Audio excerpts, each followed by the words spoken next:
এক বাটি সাদা ময়দা আর দেব পরিমাণ মতো লবণ আর দেব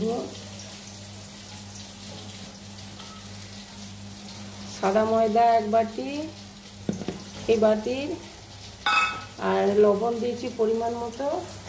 আর এই গোটা আলু সেদ্ধ করে নিয়েছি, এটা দেব।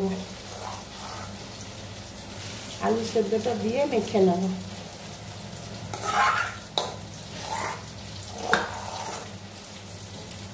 দুটো আলু সেদ্ধ করে নিয়েছি।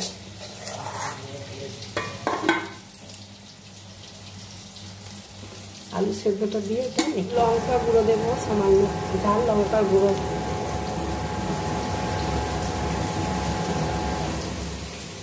ঝাল লঙ্কার গুঁড়ো দিলাম, কিছুক্ষণ রেস্টে রেখে দেবো। আটাটা মেখে এটা আটা মেখে বানিয়ে নিয়েছি। এর মধ্যে সবজি আলু টালু দিয়ে আর একটা টিফিনের রেসিপি দেখাবো।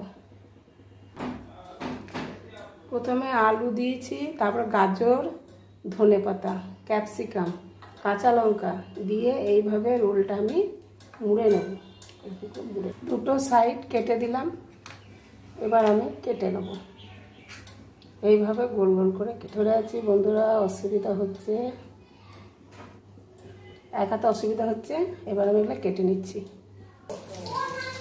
এইভাবে তৈরি করে নিয়েছি, এগুলো আমি তেলের মধ্যে ভেজে নেব।